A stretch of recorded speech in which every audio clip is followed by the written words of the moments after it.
Jóvenes, buenas tardes. ¿Se ve la pantalla? Vale, ingeniero, sí, buenas tardes. Muy bien, adelante. Muy bien, estaba esperando porque son muy pocos alumnos, pero no se puede esperar más tiempo, así que arrancamos. Una de las partes sumamente importantes en circuitos y en toda la parte de nuestra carrera son los esquemas de conexión a tierra que vamos a ver a continuación.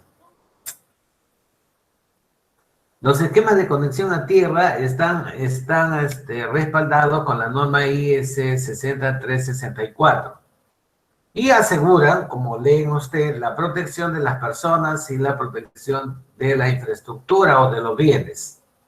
Vamos a trabajar con tres esquemas de conexión a tierra. Uno es IT, el otro es TT y el otro es TL. De los tres sacaremos el más importante, de acuerdo a la deducción que vamos a hacer, y vamos a, ya cada uno en su vida profesional utilizará cualquiera de los tres. Muy bien, ¿por qué es importante que las cargas tengan un sistema de puesta a tierra? Porque las cargas están conectadas a la fuente con cables. Y los cables obviamente tienen un determinado aislamiento por donde que nos sirven para poder separar una fase de otra. Ustedes están viendo acá, por ejemplo, 3 conductores. Están viendo, cada conductor tiene su aislamiento, acá de igual manera. Acá tenemos un cable de media tensión, acá tenemos el alma del cobre, y tienen diferentes aislamientos dado el nivel de tensión con la que trabaja. Cabe mencionar que este cable, por ejemplo, esta forma exactamente, con dimensiones diferentes, lo tenemos en 2.5 kilovoltios, 6, 8.5, 10, 15, 18, 25 y uno de 18 a 30 kilovoltios. Eso en media tensión. En alta tensión también en la central de Mantaro hay un cable mucho más grueso, con más capas, que trabaja con 220 kilovoltios.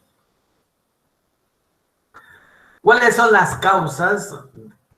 Las causas de los defectos del material aislante, o sea, de los aislamientos. Nos estamos refiriendo de aislamientos en los cables, aislamientos en los transformadores, aislamiento en las máquinas eléctricas. Una de las primeras formas de malograrse es la mala elección del aislamiento que voy a utilizar. Elegí mal, solicité mal el equipo y de ahí para adelante siempre voy a tener problemas. El otro aspecto es durante la instalación. Por ejemplo, hoy en día tenemos cables libres de halógeno. Y los cables libres de halógeno los estamos manejando igual como si fuesen los cables estándar. Y eso está mal. ¿Por qué? Porque los cables libres de halógeno tienen una superficie, una parte mecánica mucho más delicada que los cables estándar.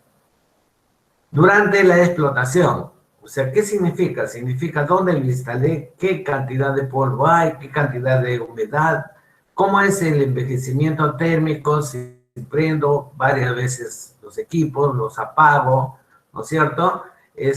O de repente tiene una excesiva temperatura. El caso, por ejemplo, de Piura, Talara, todos esos sitios, ¿no? O de repente donde lo he instalado no hay la ventilación suficiente. O en todo caso, las cargas contienen equipos que me proporcionan armónicos. O de repente el cable está sometido a unas sobrecorrientes. También la explotación nos dice, ¿no?, que los esfuerzos electrodinámicos que tienen que hacer los cables.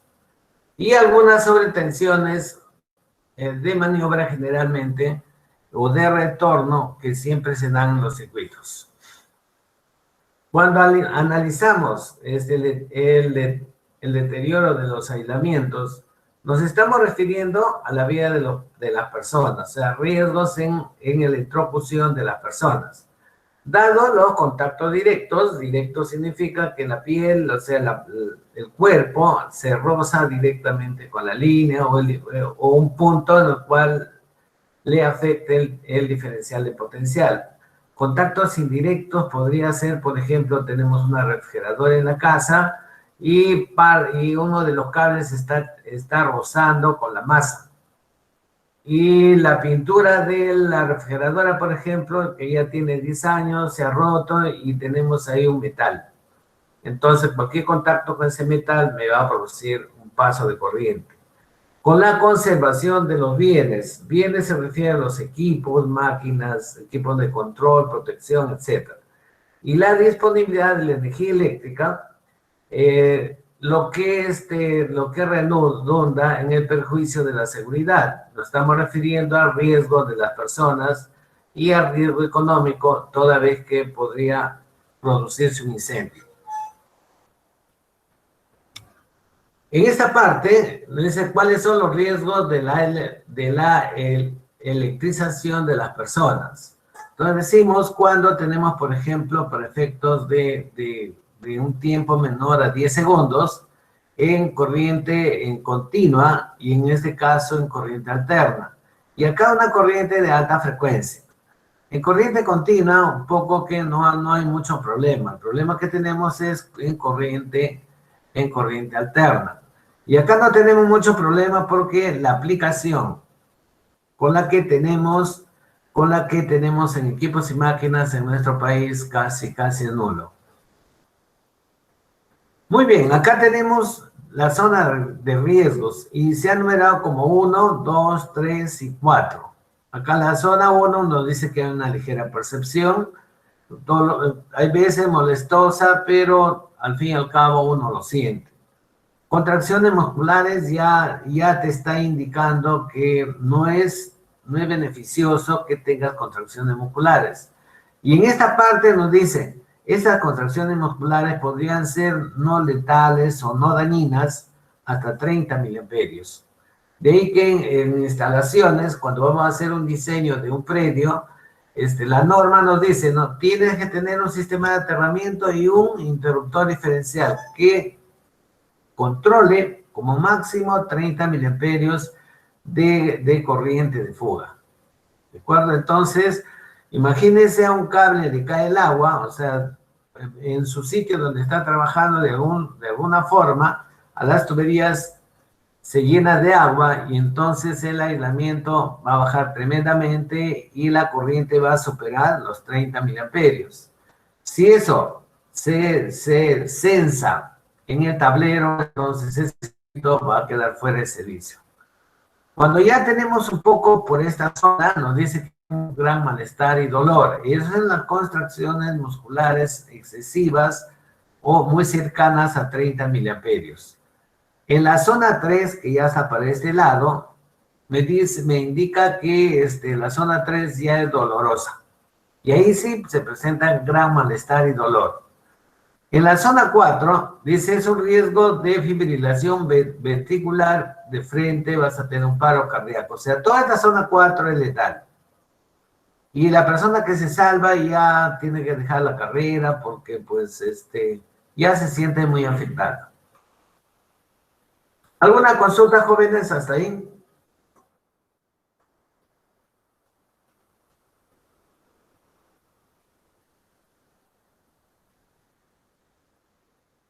Al parecer no, ingeniero. Ya, seguimos. Ahora sí venimos a ver cuáles los esquemas, la terminología que se maneja y la finalidad. Entonces, esquema de conexión a tierra determina cómo vamos a poner a tierra las masas de la instalación eléctrica y el transformador en la parte de baja tensión. O sea, vamos a tener letras, ¿no es cierto? Mediante dos letras. La primera letra caracteriza la conexión del neutro del transformador y lo vamos a encontrar así. La primera letra, neutro del transformador. La segunda letra caracteriza la conexión de las masas. Cuando decimos de las masas, estamos en la casa, por ejemplo, estamos hablando de la licuadora, la computadora, la tele, o sea, todos los equipos. ¿De acuerdo? Vamos a ver más adelante los esquemas.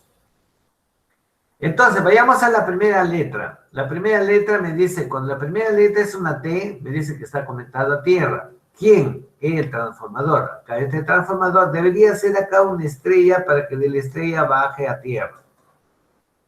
¿De acuerdo? Y si es una I, entonces no está conectado a tierra. O sea, acá tengo el neutro y está totalmente aislado. Esa es la primera letra, que se refiere únicamente al transformador. Vayamos al segundo. Segunda letra. Cuando te dice T, esta es la tierra, esta es la licuadora, este es el motorcito, esto es la carga, que está conectado a una masa, a un sistema de aterramiento.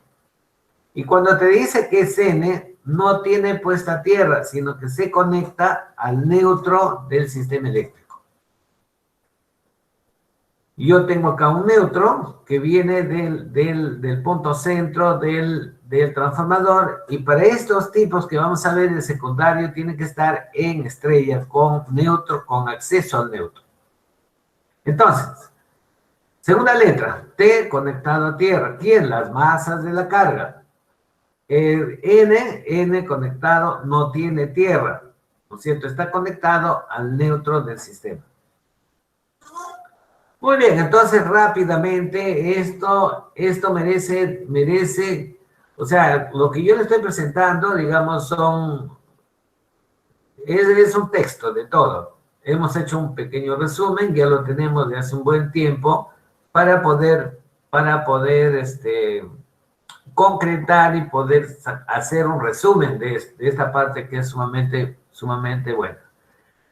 Hemos visto, el neutro está conectado a tierra y las cargas, fíjense, estas cargas están conectadas a tierra también. Entonces, ¿cuántos cables tenemos? Tenemos R, S, T, el neutro corrido, y CP, se llama conductor de protección. ¿De quién? De las cargas. Estas son las cargas. Acá tenemos que ver un detalle. ¿Qué pasa si yo tengo 220 entre líneas? Entre 1 y 2 y 3, entre ellos tengo 220 voltios, o 230 para ser más claro. ¿Es necesario llevar el neutro? A ver, ¿qué dicen?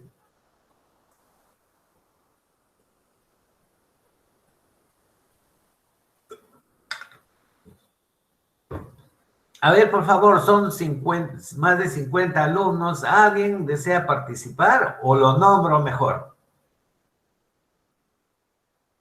Sí, ¿podría repetir la pregunta, por favor? La pregunta es la siguiente. Si entre 1 y 2, 2, 3 o 1 y 3 tengo 230 voltios, ¿es necesario que lleve el neutro? No, profesor. No, profesor. No, porque estaría en delta. ¿Por qué Claro, no? en delta. Porque está en delta. Sí. En conexión delta. No, acá para que tú tengas un neutro aterrado, necesario. Le voy a presentar, espérense, le voy a presentar algo de otro curso. Fíjense, este es un curso de subestaciones y le voy a presentar por acá, el día de ayer hemos hecho algo.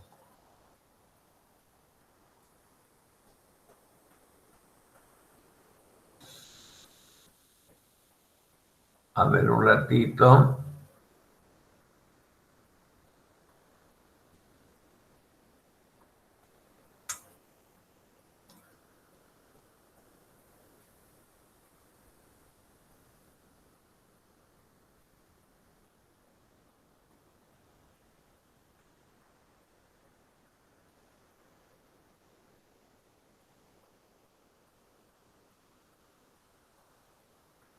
Un momentito, tengan paciencia.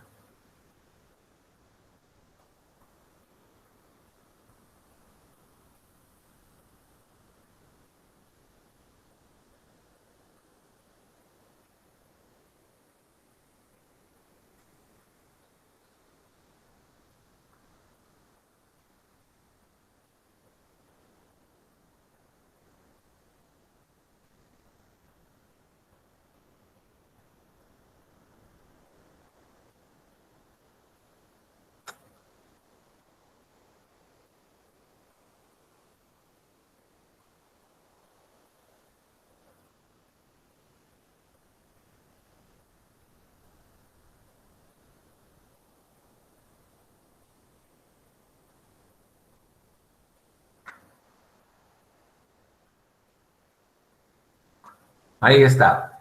Fíjense. Estamos diseñando un sistema. Fíjense, estamos diseñando un sistema donde la tensión de línea del sistema es 230. Me dice el transformador es de 22.9 a 230. Y tengo neutro aterrado. Esto significa neutro aterrado. Este esquema, estrella con neutro aterrado, el 22.9. Y en el secundario tengo estrella con neutro aterrado a 230. Ahora digo, si yo tengo acá 230, entonces voy a tener 230 entre 1 y 2, 230 entre 2 y 3. ¿Me sirve llevar el neutro? No me sirve porque acá sabe, en este caso se utiliza el neutro corrido. ¿Por qué? No se utiliza el neutro corrido. ¿Por qué? Porque 220 entre raíz de 3 tienes una tensión que no es comercial. Si lo haces con 460, también vas a tener una tensión que no es comercial. Ningún equipo trabaja pues en 133. Hay equipos americanos con 120, pero con 133 lo quemas. Si es 120, podrías llegar máximo a 125. Entonces, en este caso no es necesario. Pero en cambio, si yo voy acá, por ejemplo, 22.9 a 400 voltios, entonces sí es necesario. Entonces, en este caso sí se utiliza el neutro corrido. ¿Por qué? Porque 400 entre raíz de 3 es 230 voltios. Y es muy comercial. En la parte doméstica, en la parte industrial, en todo lo que tú quieras, ahorras conductores y sí puedes utilizar este sistema con el neutro corrido. Muy bien, entonces regresamos acá. Aclarando ese detalle. IT significa que este neutro está aislado o está conectado a una alta impedancia, puede darse el caso. Y en cambio la carga sí está conectada a un sistema de tierra, ¿ve? Este sistema de tierra corresponde a la carga y tiene un alimentador para todas las cargas. ¿Por qué? Porque es un sistema de puesta a tierra, igual que este. Yo puedo tener 100 cargas acá y este es el pozo de tierra y conectado a todas las cargas. Y en este caso de acá, que es TN, el neutro está alimentado a un sistema de aterramiento y las cargas están conectados al neutro corrido. Y de igual manera este de acá. Muy bien. Ahí tenemos la norma IS 60364. Y ya explicamos el TN, el TT y el IT. ¿Cuál es la finalidad? Nuevamente, proteger a las personas y bienes y dar a la instalación una determinada seguridad que esté concordante con las normas de cada país. Veamos, acá tenemos el TN. Es muy simple hacer este análisis, es un circuito nada más, ustedes revísenlo. Vamos a ver el TT, que es un esquema de conexión sumamente importante. Ahí tenemos el esquema, fíjense, y se produce un cortocircuito entre la máquina y la fase T. Entonces, al producirse un cortocircuito, este conductor roza a la masa y por lo tanto se crea una corriente en la masa y sigue este camino. Acá debemos tener menos de 5 ohmios y también menos de 5 ohmios o 10 ohmios. Y como esa resistencia es muy pequeña, entonces comienza a circular la corriente en este camino. Se va al neutro del transformador y retorna y ya tienes un camino definido. O sea, las normas me dicen, tú define un camino. Y después, cuando lo expliquemos, vamos a regresar a este modelo para que se den cuenta por qué lo hemos elegido. ¿Cómo nosotros calculamos la corriente de defecto? Apenas la persona toca la masa, que está este mismo potencial, toca la masa y como este está electrocutado, se crea una corriente de defecto. ¿Cierto? Acá está la corriente de defecto. ¿Cómo es la tensión? La tensión de vacío. Como el circuito está trabajando en vacío, entonces tiene la tensión de vacío y ¿a qué valor llega esta tensión de vacío? un divisor de tensión simple y llanamente. Apliquemos 380-220. Para este sistema sí es útil, o sea, es comercial, porque exploto 380 y también exploto 220. Entonces, tenemos una fuente de 220, resistencia RA 10 ohmios, RB 10 ohmios, corriente de falla 11 amperios y corriente o tensión de contacto 110 voltios, el cual me dice que sí es peligroso. ¿Dónde se van a dar 110 voltios? Entre el contacto de las personas. Mucho cuidado con esto. Veamos otro ejemplo. Veamos que ahora RA es igual a 20 ohmios, y RB es igual a 10 ohmios. Hacemos el mismo cálculo y encontramos que la tensión, en este caso, son 147 voltios. Y decimos que definitivamente, incluyendo el anterior, 110 voltios, es sumamente peligroso. ¿No es cierto? Entonces, si es peligroso, ya determinamos que es peligroso. Las normas me dicen, ¿no? A partir de 45 a 50 voltios hacia arriba, las tensiones resultan siendo muy peligrosas. Si ya detecté que es peligroso, entonces vayamos al inicio. Yo sé que este defecto es peligroso. Entonces, ¿qué es lo que tengo que hacer acá? Colocar entre esta parte, como es un circuito trifásico, un toroide y colocar un interruptor diferencial. O sea, instalar un interruptor diferencial que sense esta corriente de defecto, esta corriente que se viene por acá, que sense esta corriente de efecto. ¿Cuánto está haciendo la corriente de efecto? 11 amperios en el primer caso. Y en el segundo caso, 7 amperios. Entonces, le decimos, sensa la corriente de defecto acá en esta zona, de tal suerte que si es mayor de 30 miliamperios de aperturas, ¿a quién lo va a abrir? A este interruptor de acá.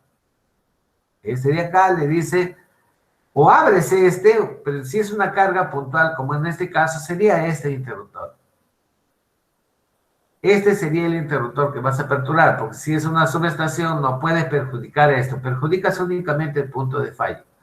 El interruptor se abre y esta corriente de defecto se convierte en 0 amperios. ¿Preguntas, jóvenes? Bien, acá tenemos el IT también para que puedan analizarlo. Un poquito más. Fíjense que hay esquemas que el fabricante te dice, necesito que pongas un esquema de conexión a tierra IT. Necesito que pongas un NT. Entonces, ya ustedes ya podrán, en su vida práctica, posteriormente, podrán elegir el mejor sistema que ustedes crean conveniente.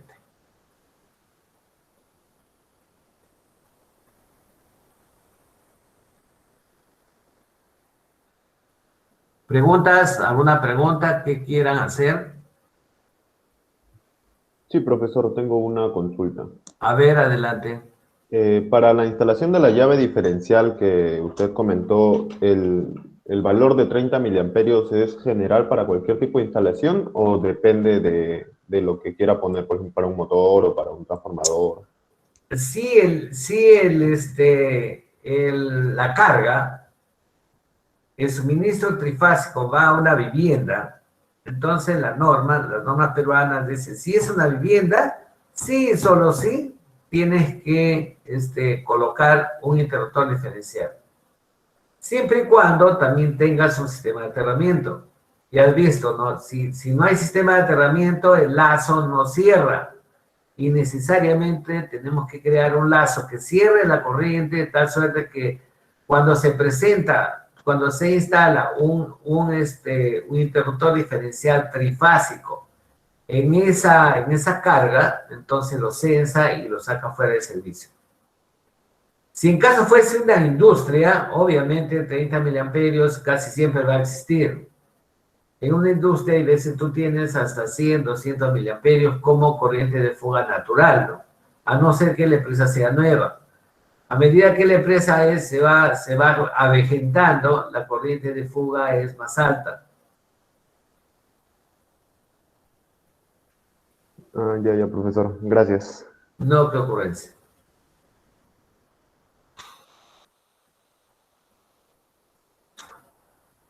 Muy bien, vamos a...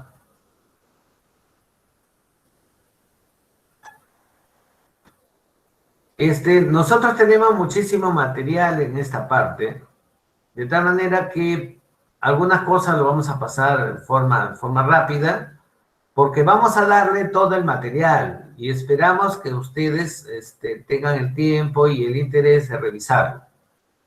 Es un material casi un 80% IEEE, IEC, un poquito por ahí las normas de nuestro país, y ya ustedes van a ver en adelante. Ahí tenemos el tratamiento, los temas que vamos a tocar.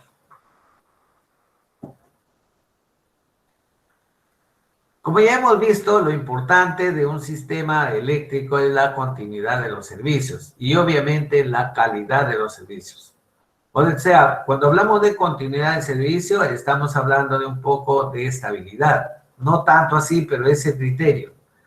Y si tienes un sistema eléctrico con el criterio de estabilidad y con el criterio de calidad del servicio eléctrico, entonces ya estamos hablando de confiabilidad.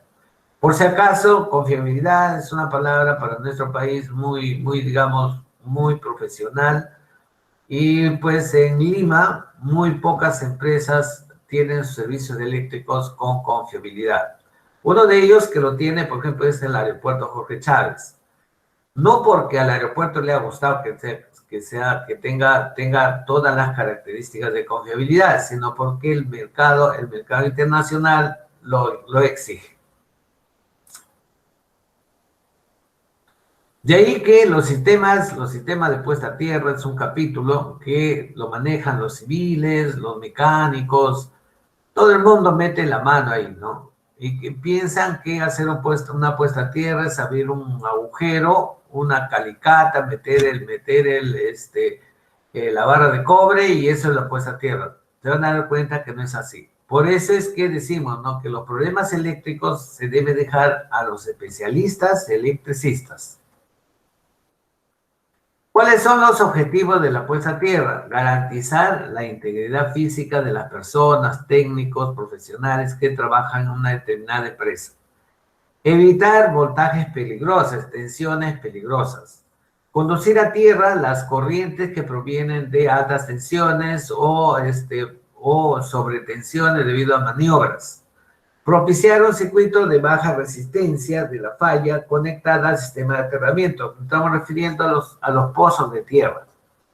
Mantener los límites permisibles. Le estoy diciendo si es una vivienda. ¿Cómo voy a mantener los límites permisibles teniendo un interruptor diferencial? Garantizar la operatividad de los equipos e instrumentos de protección para evitar potenciales nocivos y manejar la calidad del servicio eléctrico. Efectos de la corriente en el cuerpo humano. ¿Qué viene a ser un choque eléctrico? Es la perturbación de naturaleza y efectos diversos que se manifiestan en el cuerpo humano. Cuando este es recorrido por una corriente eléctrica y es sensado por un relé diferencial con 30 miliamperios. Eso es lo que tendría que haberse adherido ahí. Los efectos de las perturbaciones dependen yo diría en este caso, del tipo de ser humano. Por ejemplo, si tenemos una persona, ¿no?, que conversando nomás le suda la mano, entonces esa persona no va a tener los 1000 ohmios reglamentarios que dice la norma, sino va a tener 400 o 500 ohmios. ¿No es cierto? Entonces, es muy importante cuando hablamos de integridad física que la persona mantenga el criterio, mantenga su cuerpo en un estado que tenga una personalidad, que pues no esté nervioso, para poder trabajar correctamente. El otro aspecto es el recorrido de la corriente por el cuerpo humano. O sea, cómo fue el contacto, directo, indirecto, y cuál es el recorrido que vas a tener. La intensidad de la corriente eléctrica. Si es una corriente eléctrica muy, muy grande, obviamente que te va a producir la muerte.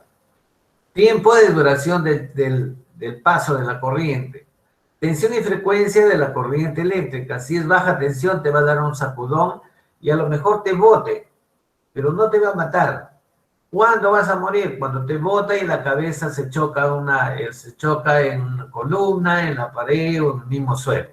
Entonces no vas a morir directamente por el choque eléctrico, el paso de la corriente, sino por el golpe que vas a recibir. Estado de la piel del cuerpo humano, ya les dije, ¿no?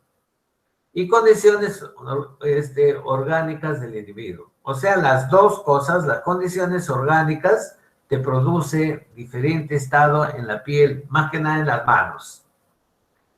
Las perturbaciones se manifiestan por el paro respiratorio, que es la parte final, o sea, la parte letal, fibrilación muscular, que es dañina, que malogra los músculos y pues en las noches te vas a despertar, o sea, te produce trastornos en tu vida profesional. Quemaduras que obviamente a nadie le gusta. Las quemaduras generalmente se producen en baja tensión muy poco. En media tensión sí.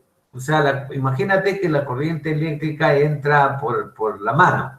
Hay un choque en la mano. Te pasó la corriente por la mano. 10.000 voltios.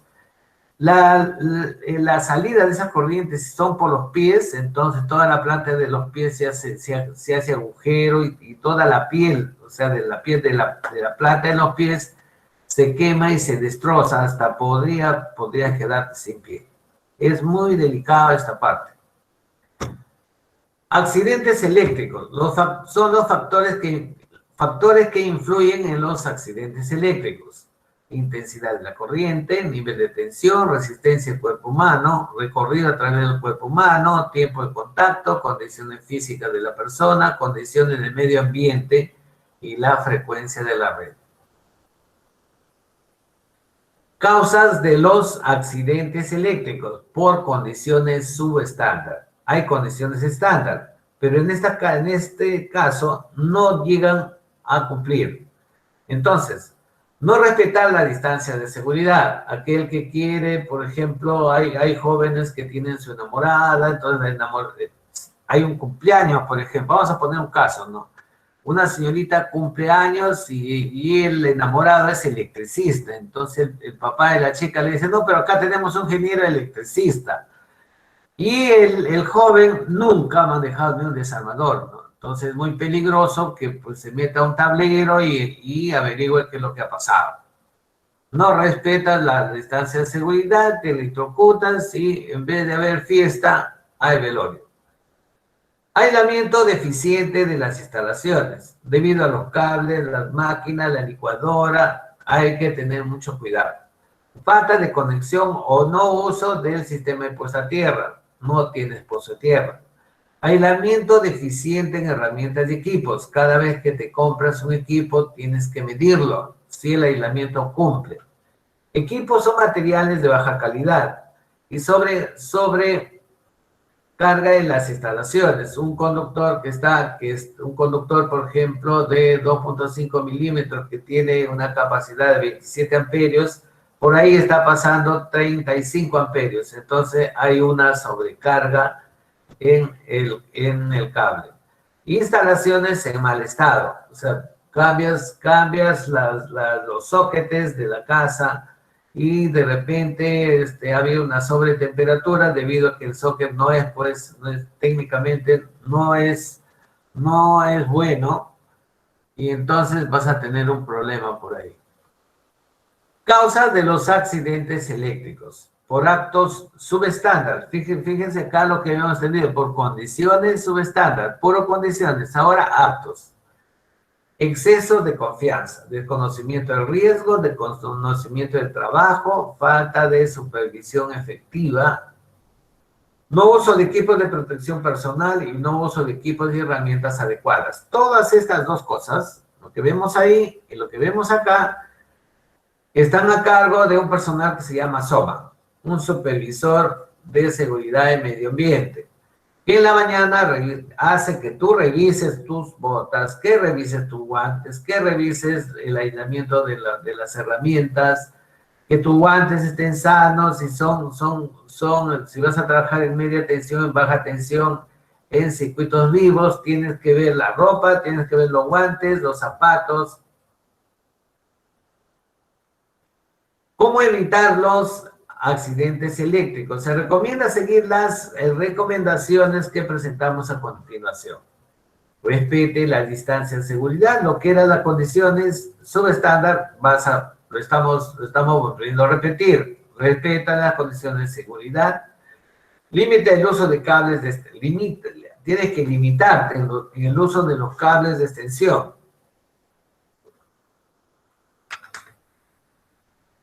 Ya hemos visto, cuando hemos visto algo de cables, le digo algo de cables porque los cables no están en ninguna currícula de ingeniería de nuestro país.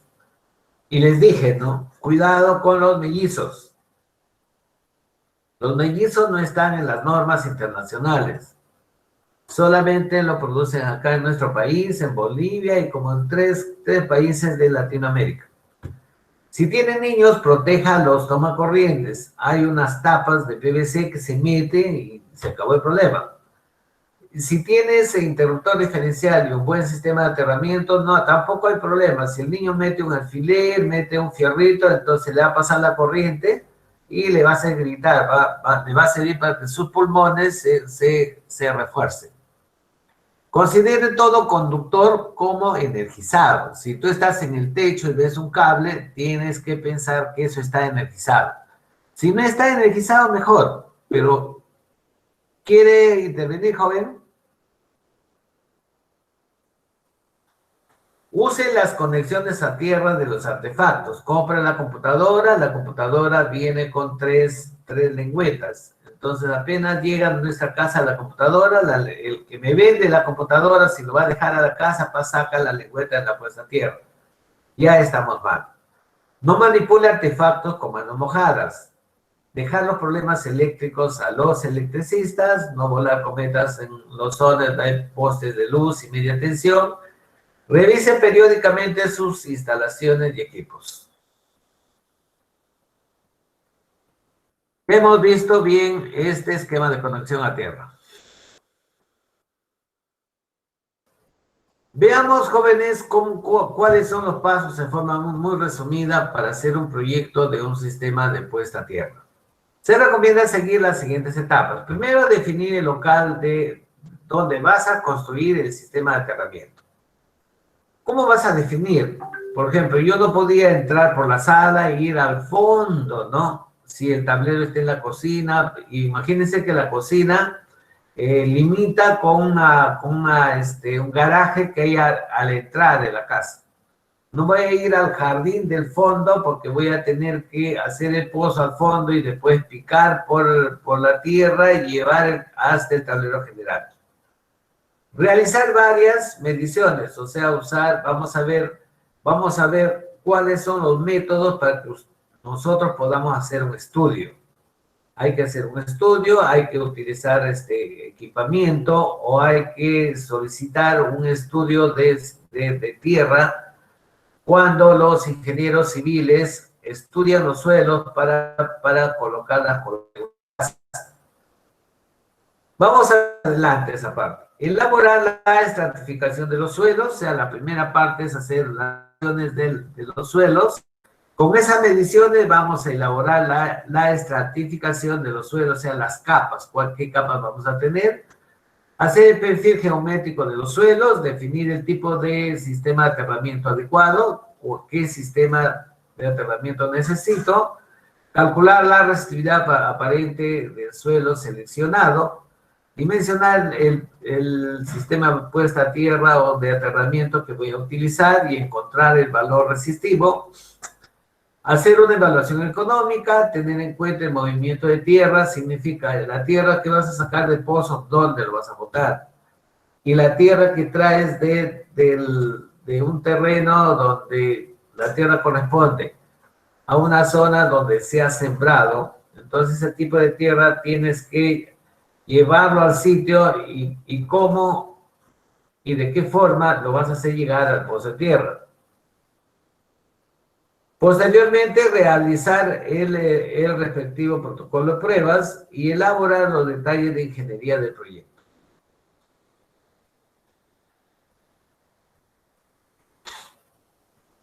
Muy bien, el concepto básico comienza en lo siguiente, ¿no? Tenemos nosotros, y menos mal hemos visto los esquemas de conexión a tierra, tenemos una fuente, tenemos un interruptor o fusibles, y tenemos la carga. Pero sé que entre esta línea y tierra tengo una capacitancia. Sé que entre la otra línea y tierra de igual manera.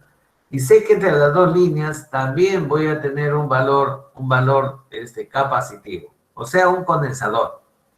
Y sé que en esta parte de abajo voy a tener una tensión con nivel 0. Entonces, de esto podemos decir lo siguiente. Todo sistema eléctrico convencional opera referido a tierra. Ya sabemos eso.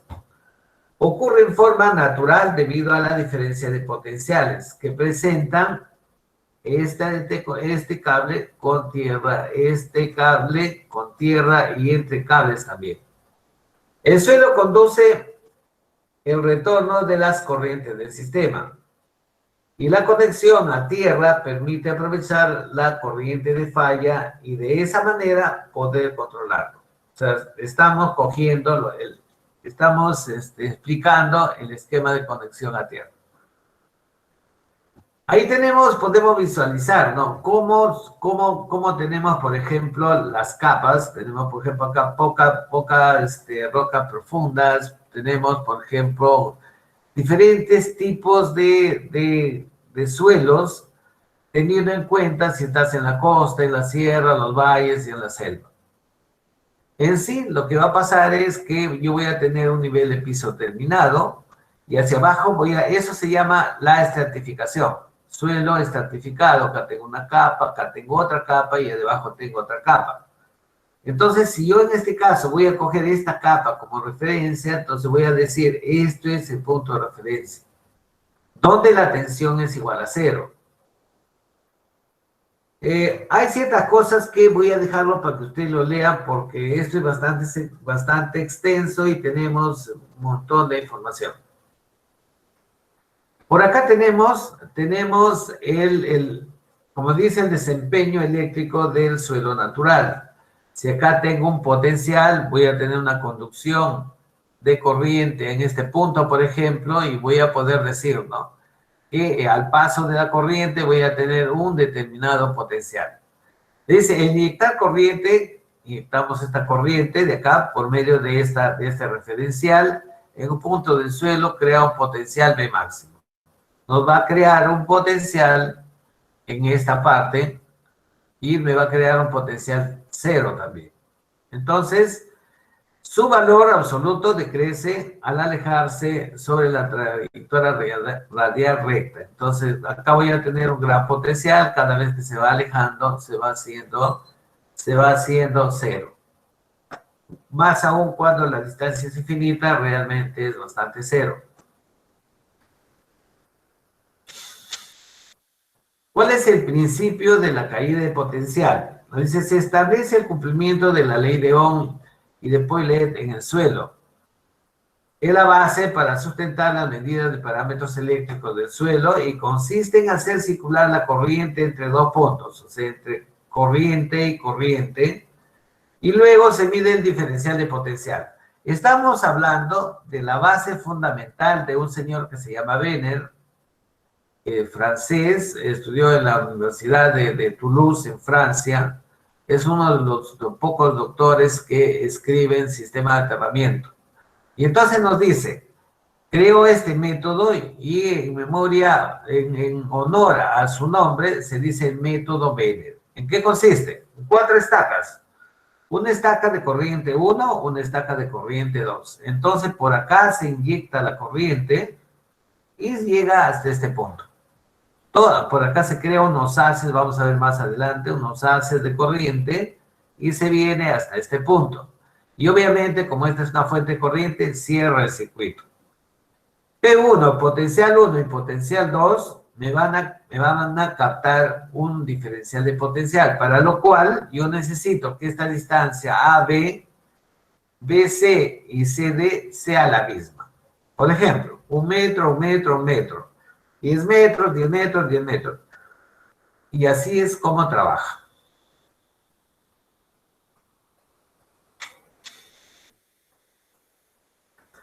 Fíjense acá. Cuando nosotros vamos a hacer un determinado pozo de tierra, imagínense un terreno con 3 capas. Entonces, el civil, ¿qué hace? Hace un hueco, si por ejemplo, esto mide 50 centímetros y este mide 3 metros, 50, acá le pone 2 metros más, entonces hace un agujero así, pone la jabalina y hace pues su arreglo de ponerle sal, ponerle tierras impregnantes y ya tiene su pozo a tierra. Nosotros, ¿qué debemos hacer?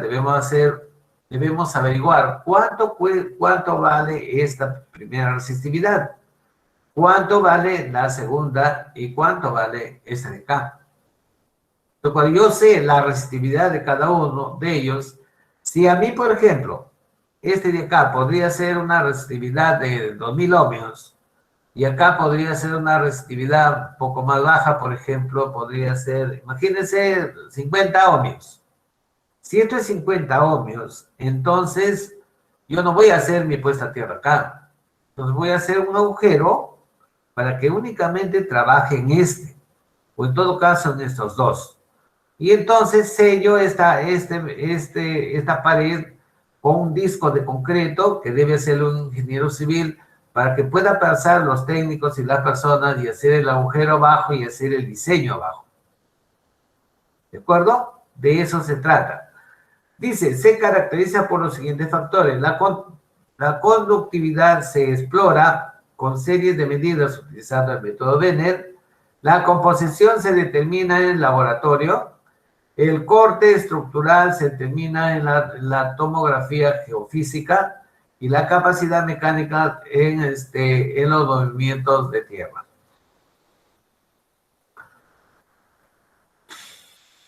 Modelamos entonces ¿qué vendría a ser un sistema eléctrico?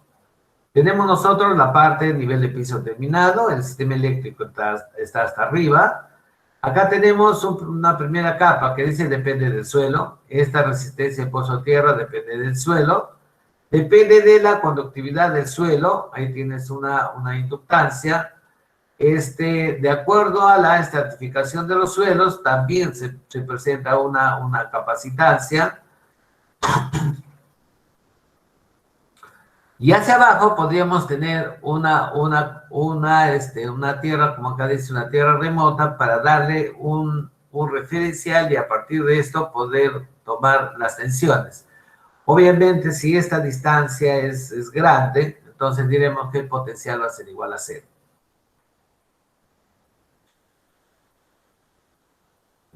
Función de las puestas a tierra durante la falla de sistemas de alta tensión. En alta tensión tenemos la generación. Pues una tenemos... pregunta, antes que continúe. Dígame. Entonces, ¿a mayor profundidad es mejor la puesta a tierra? ¿O no necesariamente es así? A ver, si estamos hablando del Callao, tú bajas, por ejemplo, no sé, pues en el parque, a ver, dime un sitio, en La Punta, por ejemplo. En La Punta, a 1 metro ya tienes agua. Entonces, hacer un sistema de puesta a tierra ahí, más que nada, es maña y experiencia. Entonces, el electrodo tiene 2 metros, 2 metros 40, entonces, si gustas, lo pones los 2 metros 40, pero de hecho, que las puestas a tierra ahí son muy, muy bajas. Vamos al otro extremo. Te vas, por ejemplo, no sé, pues te podrías ir a Canta. En Canta, si estás cerca al río, bien, pero si estás en un elevado cerro o algo así, entonces la tierra, o sea, las capas del terreno van a ser muy difíciles. De repente vas a tener que poner un cable y llevar un buen punto de tierra una distancia de 100, 200 metros para poder tener en el cerro, en una zona donde tienes, tienes la resistencia muy alta, ¿no? Otro caso, por ejemplo, Villa El Salvador. En Villa El Salvador no funciona, es lo que nosotros estamos, ¿cómo les digo? Desde el punto de vista práctico, ¿no? ¿Por qué? Porque la capa de arena está pues más o menos 1,80 m, en algunos sitios bajas 2 metros y sigue arena, arena, arena. Entonces es muy difícil. En ese caso tú tienes que hacer un análisis, estudiar bien la arena, qué resistividad tiene, para que puedas hacer un modelo tipo cilíndrico, un modelo tipo aspa, no un modelo convencional que estamos estudiando nosotros. Pero la forma, cómo lo estudias, la forma, cómo lo visualizas, todos los sistemas de tierra son iguales. O sea, el concepto, la teoría que se maneja para todos los sistemas de tierra son iguales. No puedes decir, como es Huancayo, en Huancayo el sistema de aterramiento es diferente. Ahí vamos a ver algunas láminas que el autor, por ejemplo, en este caso, un grande también sistema de puesta a tierra se llama TAG. Este señor también es un francés, un doctor francés, que se ha recorrido el mundo y ha hecho un barrido de todas las capas, digamos, de cada país, ¿no? Se ha demorado como más o menos 20 años, pero sí lo ha hecho. Y tenemos las curvas que involucran todos los sistemas de puesta a tierra del planeta. ¿Contento con la respuesta o algo más? Sí, profesor, gracias. Disculpe, una pregunta. Anteriormente recibí un pequeño cursito y me dijeron que había también, aparte de poner la puesta a tierra en forma vertical, también se puede poner en forma horizontal. Pero, o sea, tendría que hacer esa relación entre si la puesta a tierra debería hacerse de forma horizontal y también la tierra, ¿no? O sea, el ambiente donde se va a colocar la puesta a tierra, ¿no es así? Si yo voy a hacer una puesta a tierra horizontal, tendrá que ser una casa pues, que tenga 1000 metros, que tenga jardines, que puedas colocar un cable 50 milímetros cuadrados desnudo de 30 o 40 metros, dependiendo del cálculo que hagas el diseño, o cuando haces el diseño. Entonces, si hay un espacio, o sea, la idea de un sistema de aterramiento que todavía no llegamos es construir un pozo de tierra de tal suerte que cualquier corriente de falla te facilite que esa corriente que llega a la jabalina se conduzca hacia la tierra. Y para que eso suceda, lo ideal es tener que la sección de esa jabalina sea infinita. Como no puedes poner una jabalina infinita porque el cobre es oro, hoy en día está carísimo, entonces lo que tú tienes que poner alrededor de esa jabalina materiales impregnantes. O sea, materiales como la bentonita, por ejemplo, que por más que pasen los años, siempre va a ser esa varilla que tiene, por ejemplo, 3/4 de pulgada, va a simular como una varilla que tuvieses de 2, 3, 5 pulgadas. Apenas llega la corriente, vas a tener un camino fácil de circulación de corriente de la jabalina hacia el suelo. Esa es la idea. Muy bien, lo que vemos acá, estamos lamentablemente en un curso, un sistema de aterramiento de sistemas interconectados, sistemas de alta tensión, donde tenemos el sistema de generación, un generador, tenemos transformadores elevadores, 220 kilovoltios, transformadores reductores para que alimenten a un sistema, digamos, de 60 kilovoltios, su transmisión, y desde acá ya comienzas a hacer la parte de suministro, o sea, trabajar hasta 36 kilovoltios. Y acá en esta parte, hacer un reparto en 10 kilovoltios para que puedas trabajar ya en 220. Más o menos ese es el detalle. Acá nos dice, dispersa corrientes en el suelo local cuando la falla a tierra y local. Concentran corrientes desde el suelo cuando la falla a tierra es lejos. Y conducen corrientes entre dos partes del patio. Del patio se refiere a cada uno de ellos, para fallas de tierra cortas. Y reciben potenciales transferidos de falla en distintos sistemas eléctricos. Por ejemplo, si nosotros tenemos esta falla, entonces esta falla, hay una falla acá en la línea, en esta línea, por ejemplo, ¿no? Entonces se crea una corriente por el neutro, se va acá al sistema de aterramiento, el sistema de aterramiento, como acá tienes otra malla, esta se conecta por el piso, llega y ya se ensacha la corriente que en este punto se ha fallado. Si yo vengo a esta línea falla, y hasta tierra, entonces sigue este camino, ¿no? Viene acá esta malla y esta malla es conectada. Y este generador, ojo, está a tierra también. El neutro está a tierra porque esa es la condición de un generador. Si en cambio yo tengo, por ejemplo, ¿cómo analizo una falla de esta barra tierra? Acá tengo una conexión, acá tengo otra conexión, esta barra se comunica con él y todo el sistema comienza a circular corrientes de falla. Por eso es que una falla es importante despejarlo en el orden de los milisegundos.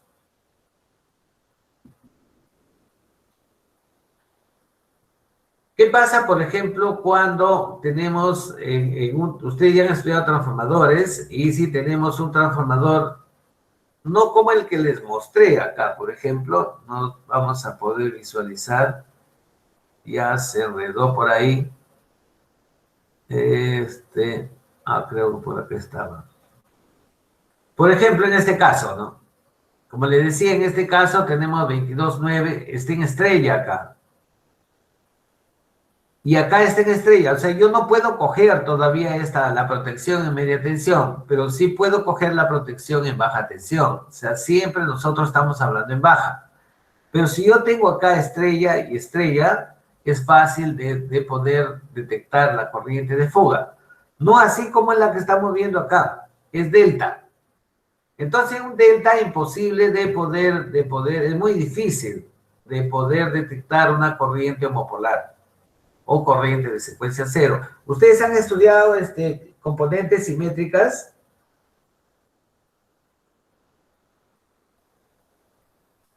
Delegado, ¿han estudiado componentes simétricas? No, profe. Una dura falla, porque eso se estudia en circuitos 2.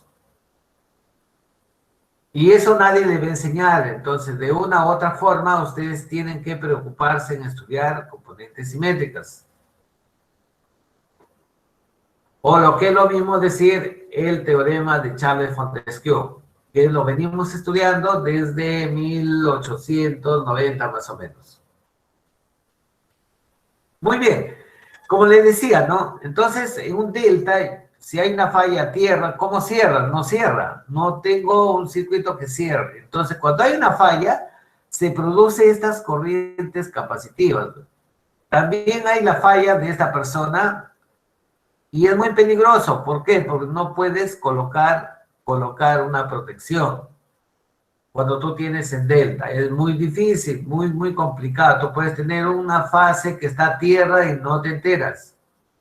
O podrías hacer un delta abierto para que te puedas enterar que una de las líneas está a tierra. Hay métodos cómo hacerlo, hay ingeniería cómo hacerlo, pero no es muy popular.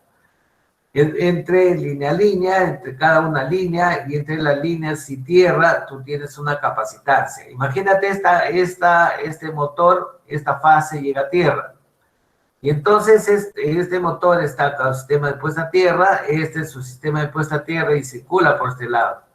¿Por dónde va a circular esa corriente? Por las capacitancias. Y obviamente vamos a tener una puesta a tierra que es un peligro. Ustedes le dan la leída a la parte de literatura.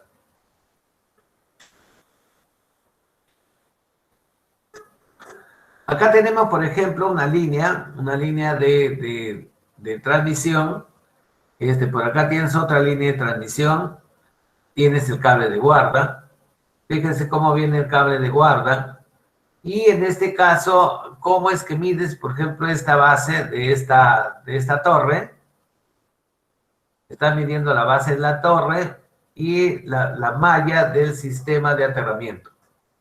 Entonces, si están midiendo, ¿es por qué? Porque acá se presenta un sistema de puesta a tierra de esta base y hay una circulación de corriente. Se supone que acá tiene la fuente. Este es un equipo que te está midiendo el sistema de aterramiento, la corriente de fuga. Viene por este lado y cierra la malla. O sea, vale decir, fíjense, este sistema de puesta a tierra tiene el mismo potencial que esta malla que conecta todo el sistema. Entonces, concentra todas las fallas en esta malla. Si está puesta a tierra, por ejemplo, de hecho, que tiene una conexión, todas las puestas a tierra están conectadas. Acá tienes un electrodo que vendría a ser el electrodo de corriente 2 y el potencial 2. El 1 vendría a estar conectado a esta malla. Y entonces de esa manera podemos detectar tensión entre corriente, la resistencia que en este caso se produce ese sistema de aterramiento.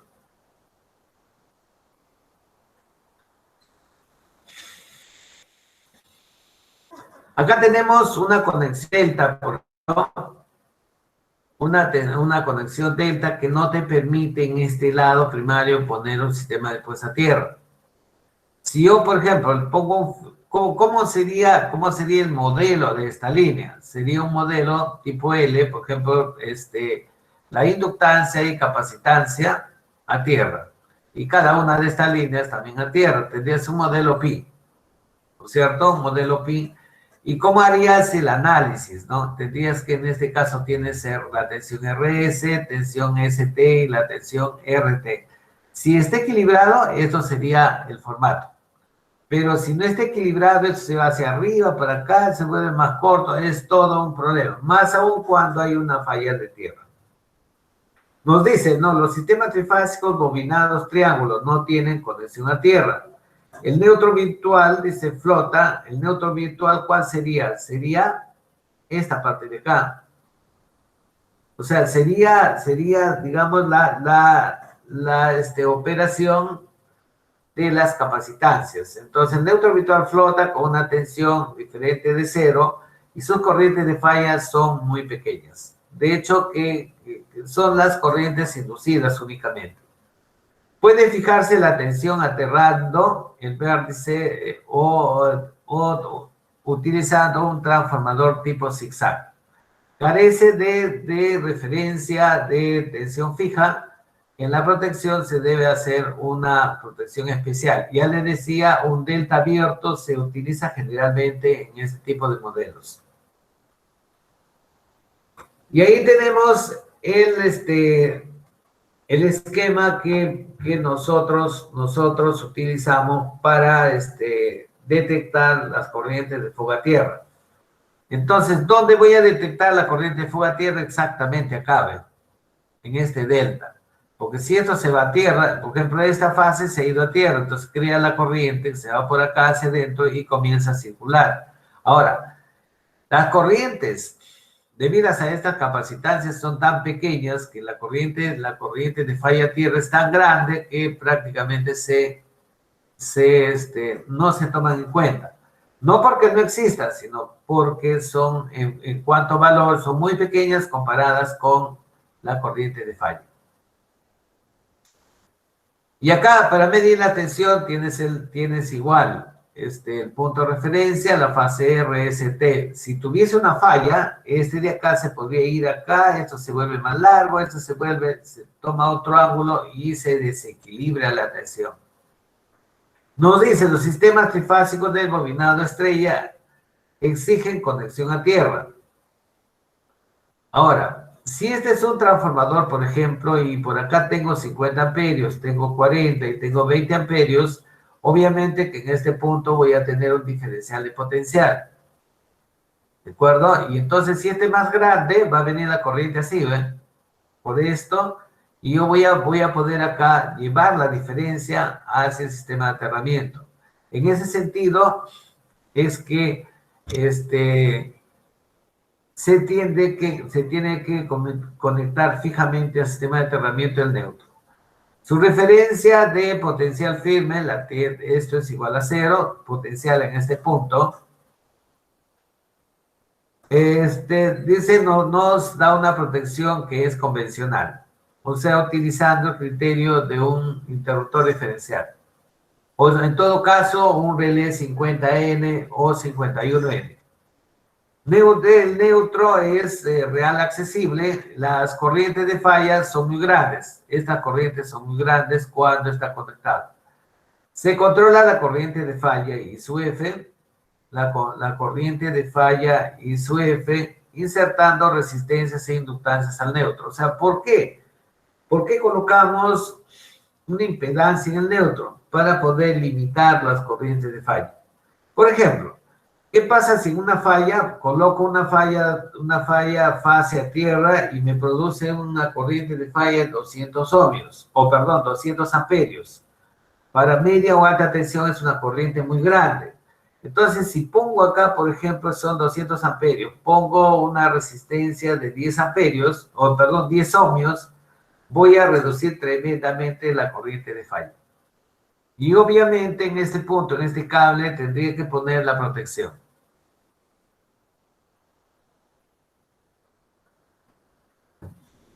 ¿Preguntas hasta ahí?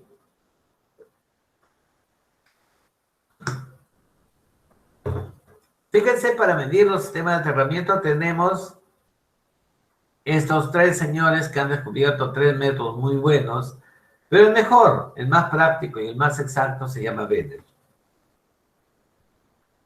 El objetivo de las medidas significa medir la resistencia para obtener la resistividad de cada una de las capas. Si yo tengo acá el primer estrato va a tener una resistividad, una altura, el segundo estrato también va a tener una resistividad y una altura.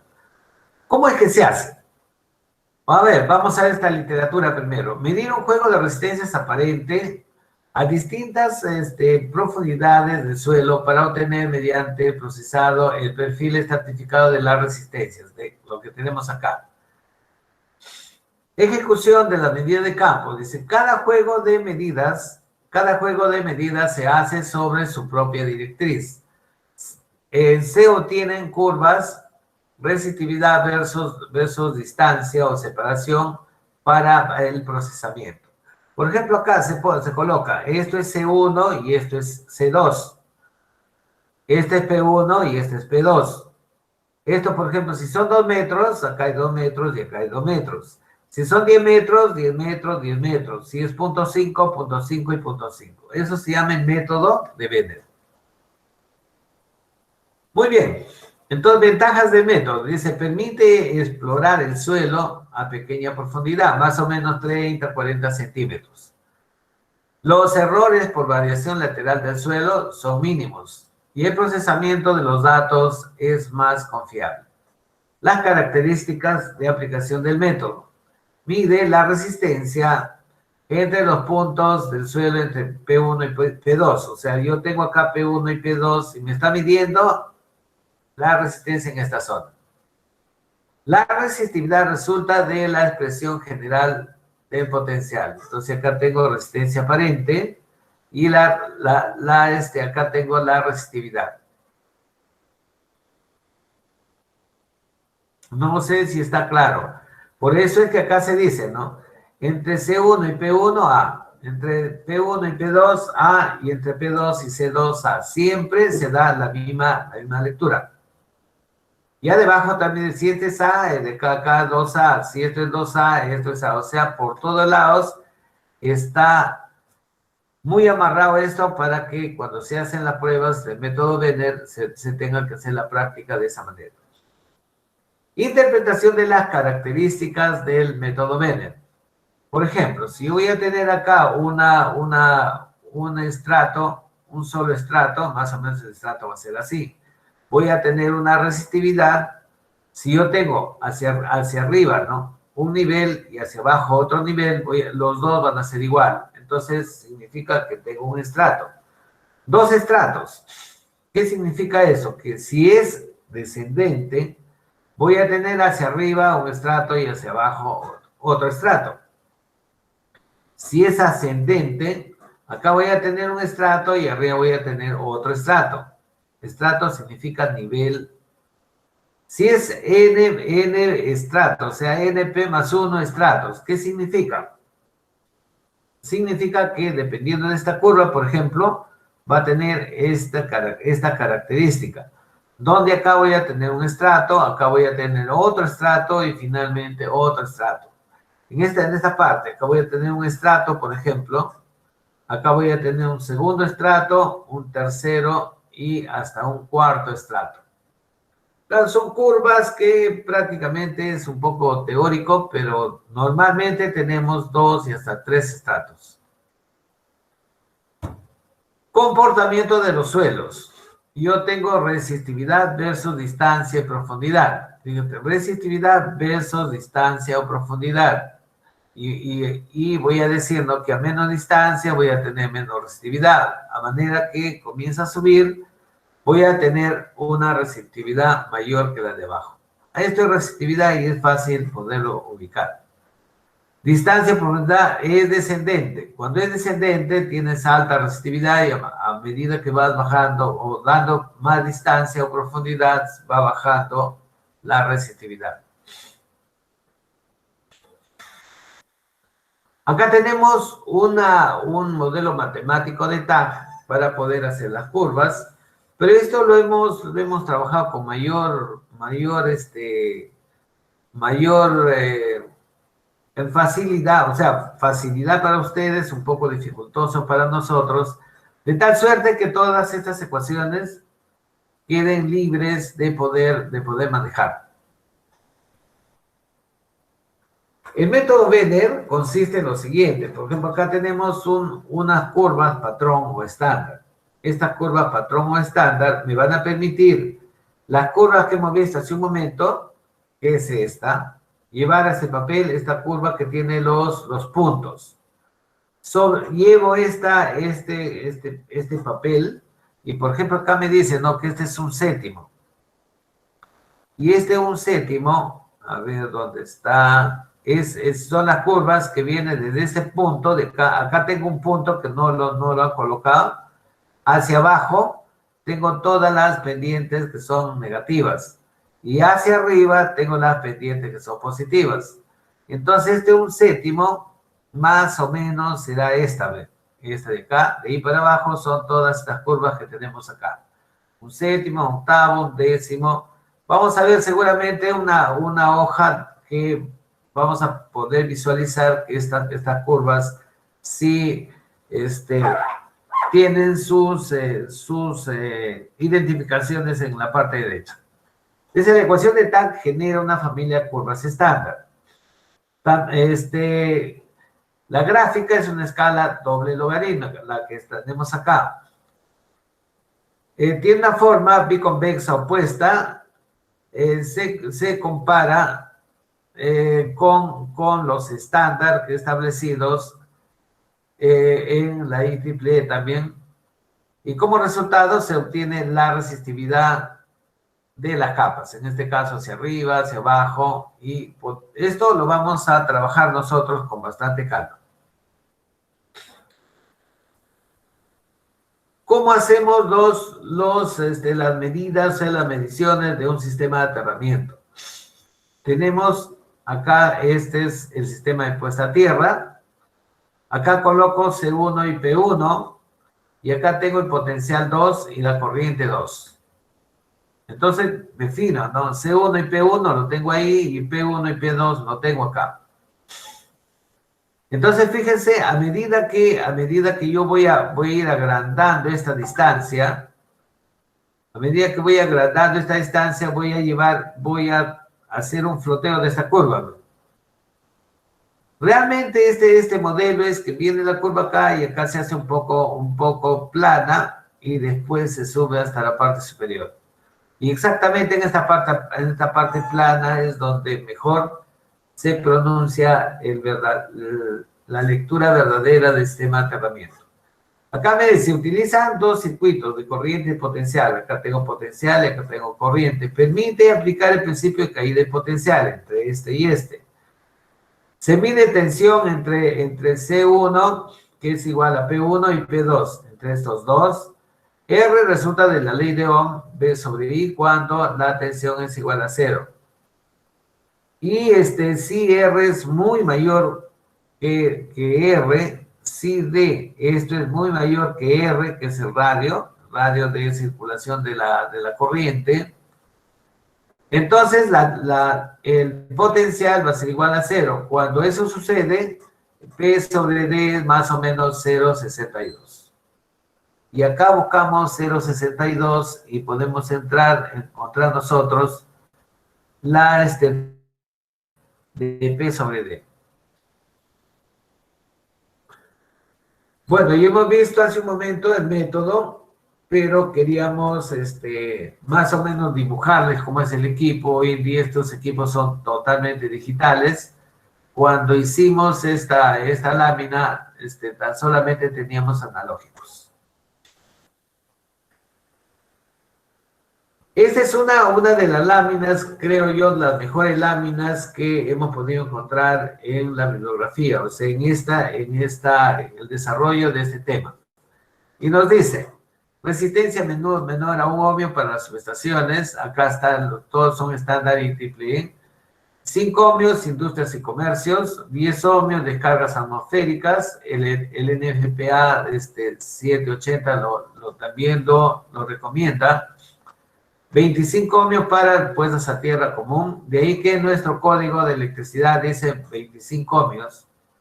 25 ohmios para puestas a tierra común, también lo defiende la NFPA, y 25 ohmios para las puestas a tierra, también el código nacional. De tal manera que el código, si bien es cierto, ¿no? Estos valores son muy elevados. Por lo menos no podemos trabajar con valores de 25 ohmios, es muy alto.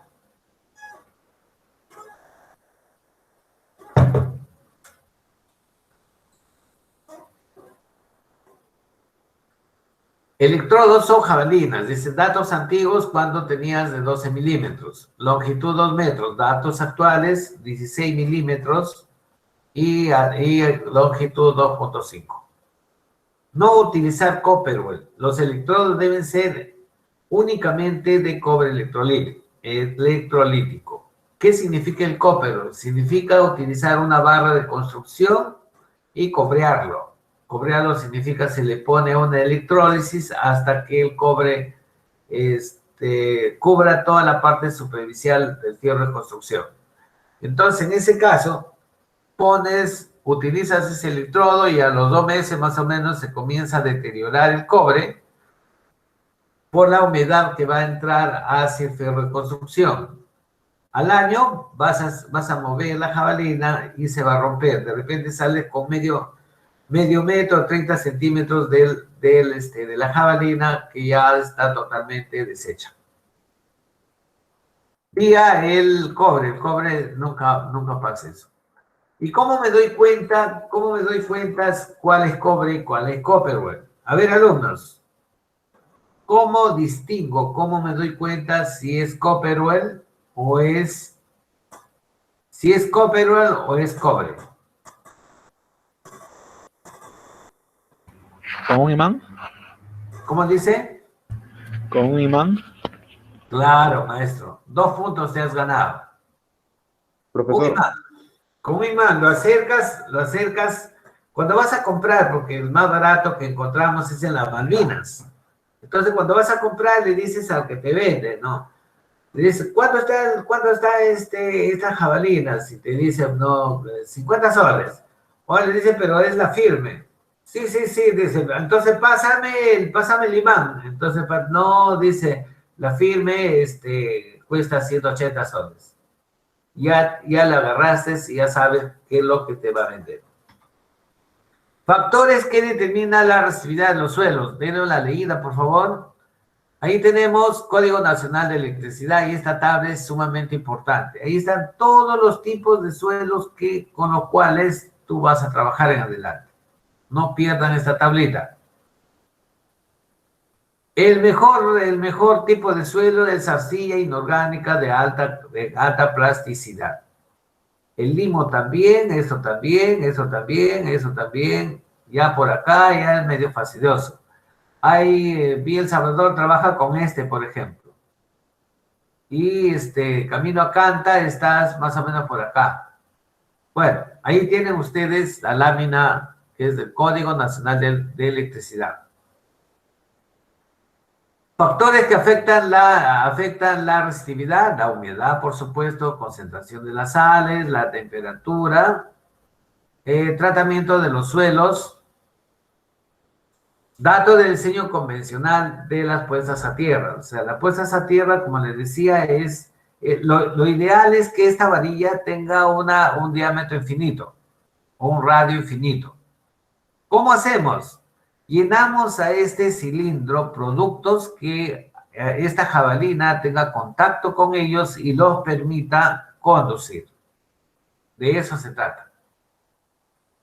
¿De acuerdo? Eso es lo que buscamos. Todo el mundo que hace este tipo de trabajo, diseño, eso es lo que se busca. Parámetros típicos para el diseño de puestas a tierra.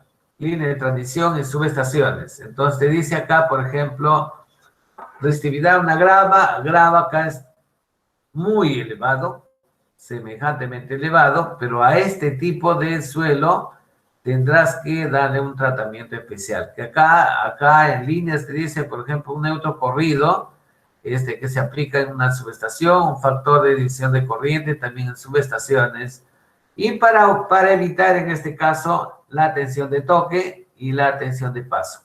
Cuando hablamos de sistema de puesta a tierra, de línea de transmisión y subestaciones, ya no es la pequeña corriente de falla que te va a pasar, ya no, sino los postes están por el nivel de tensión abraza los postes magnéticamente y crean un flujo de corriente hacia el suelo.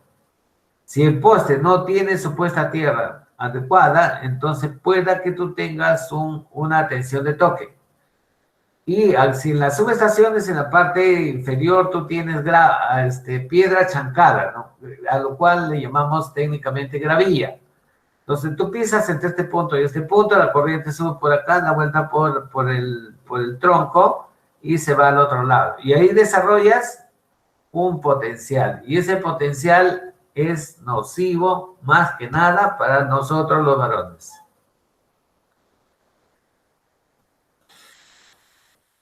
Acá tenemos sistemas de puesta a tierra según el método Benner, en el cual, por ejemplo, tenemos nosotros 1 y 2 resistividades.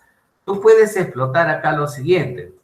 Puedes hacer el pozo de tierra como está acá, convencional, hacia abajo, y la parte de arriba ahí tienes que poner una caja de mantenimiento, o sea, un recuadro, una caja para que tú tengas arriba la conexión y hacer el mantenimiento por inundación.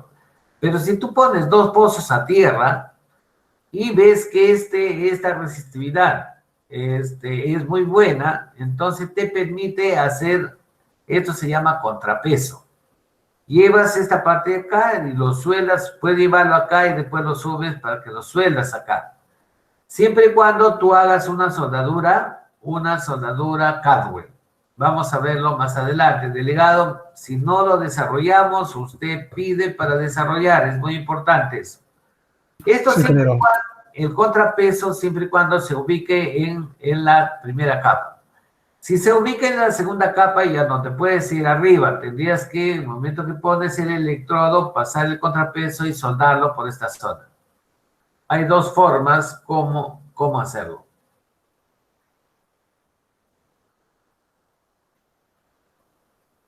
Muy bien.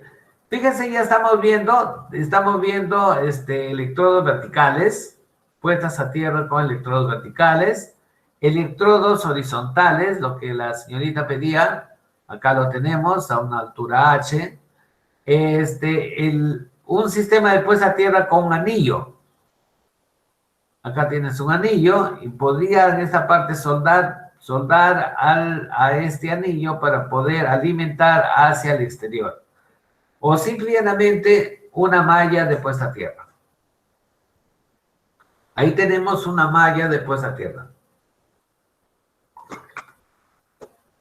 Ojalá tengamos tiempo para poder desarrollarlo.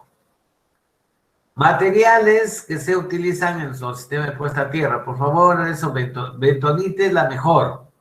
Absorbe fácilmente el agua, retiene la humedad, buena conductora de electricidad, muy baja resistividad, hasta 4 ohmios metro. Tiene un pH alcalino, el cual protege el sistema de aterramiento. Tiene colores plomo, amarillo. Se prefiere el amarillo. Se recomienda el amarillo. No se utiliza pura, se mezcla con tierra de cultivo.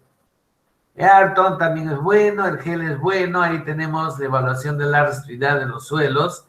Por ejemplo, ¿cuándo o en sierra, selva, costa, sierra y selva hay una resistividad baja? Resistencia, evaluación de la resistividad de los suelos. Resistividad, la resistividad es directamente proporcional a la resistencia. Entonces, ¿en qué parte del país sucede esto? Por ejemplo, la resistividad lo tengo baja en los meses de enero, febrero y marzo. Y en cambio, en mayo y junio, julio, tiene una alta resistividad. ¿En qué sitio? De un suelo no tratado. En la sierra, profesor. A ver, cuando hay acá calor, en estas zonas, en la sierra hay invierno. Por lo tanto, hay agua y eso hace que la resistividad baje. En cambio, en mayo, junio, julio, agosto, hay mucho calor. Entonces, el ambiente es seco, la tierra es seca y la resistividad sube. Entonces, acá el suelo no tratado, entonces tienes que tratarlo para que esté más o menos en este nivel. Tensiones de paso y toque. Esta es la tensión de paso, esta es la tensión, de toque y esta es la tensión de paso. En ambos casos es sumamente delicado. Y esto es un material que se llama grava. Hay toda una formulación. ¿Cuándo se trabaja con estas tensiones? Cuando normalmente hacemos un diseño de una subestación, hacemos un diseño de un sistema de puesta a tierra para líneas, una central, algo así. Modelo analógico del suelo como conductor, o sea, un análisis matemático para poder encontrar la resistencia, que es tensión sobre corriente, vía un determinado modelo. Igual también, ¿no? Pero tomando en cuenta los diferenciales de potencial. Potencial absoluto de una tierra homogénea, que tienes una sola resistividad. Tenemos acá la inyección de la corriente y hacia un espacio determinado, una distancia, voy a tener una resistencia pequeña. Principio de caída de potencial para medidas en el suelo. O sea, se entiende que si voy a inyectar una corriente por acá, voy a tener líneas como les digo, equipotenciales, de tal suerte que voy a poder, por ejemplo, colocar una estaca y medir un potencial, acá otra estaca, otro potencial, y acá tengo una fuente. Por ahí tenemos el origen de los potenciales peligrosos. O sea, ¿qué significa? Respecto a la tensión de toque, por ejemplo. Si tengo una corriente de falla en un contacto firme, muy peligroso. Y obviamente si la falla se va a tierra, también en la grava se va a crear un campo y voy a tener una tensión I sub B también delicada. Entonces, ¿qué significa? Significa que acá tengo la tensión de toque y acá tengo la tensión de paso. Y acá tengo las características para una persona de 50 kilos. Entonces hay que ver esta resistividad del suelo y esta constante del suelo, y por ahí se desarrolla, tenemos una teoría de todo esto para trabajar con las tensiones de paso y tensiones de toque. Muy bien, hacia acá sí tenemos instrumentos, lo que hemos visto hace un momento, vía los instrumentos, criterios para hacer las mediciones, ustedes repásenlo con mucha calma, se refiere a que cómo voy a utilizar los instrumentos. Medida indirecta e indirecta de los suelos, en este caso son corrientes de fuga, medidas directas de la resistencia de dispersión. ¿Dónde se da la resistencia de dispersión, por ejemplo? Cuando yo voy a medir un pozo de tierra, voy a tener la resistencia del electrodo de la jabalina, que es muy, muy pequeña, y la resistencia de dispersión que hay entre la jabalina y el pozo de tierra. Y la medida directa de los potenciales del suelo vía el método Benner también. Ahí tenemos instrumentos convencionales, que son los telurómetros. Uno de los que da mucha satisfacción, no quiero decir que es el único, es este equipo, este telurómetro, muy bueno, y te permite hacer muchas medidas, incluyendo las mallas de sistema de aterramiento. Instrumento fuente de campo y medidas. Cuando, por ejemplo, voy a hacer una simulación, necesito armar todo un circuito cuando no dispongo de los equipos adecuados. Veremos más adelante que hoy en día ya tenemos todo un avance tecnológico para poder hacer las mediciones de los sistemas de puesta a tierra. Ahí tenemos los equipos antiguos, que esto se rodaba hasta que este indicador me marque el cero virtual. Antes tenemos otro tipo de equipos con pinzas y todo, de equipos antiguos. Hoy en día tenemos el Fluke. Ahí está el equipo muy bueno digitalizado. Y ahí tenemos las lecturas que nos da, hasta dónde puede marcarnos. Sus hojas técnicas, ahí tenemos el equipo de nuestro laboratorio, es un equipo brasilero, más o menos, tiene 4 estacas, 1, 2, 3, 4, entonces sí puedes aplicar el método Benner. Ahí está el Fluke comparado con este que tenemos acá, este es un Mercedes, obviamente. Ahí tenemos las pinzas para hacer la medición sin desconectar absolutamente nada. Analizadores, ahí tenemos ya un poco de aplicación. Espero que lo lean eso. Parte de un sistema de puesta a tierra. Tenemos la tapa o registro. Tenemos el electrodo. Esto siempre se dice, 3, que es un conector de cobre. Muchos colocamos en este conector de cobre un conector AB. Se llama AB, que es de bronce normalmente. El detalle está que como acá yo voy a echar sales y todo, este electrodo se va a crear un moho, o sea, una capa verde que hace que esta jabalina termine siendo un conductor y no tenga facilidad de poder conducir con el resto de los componentes.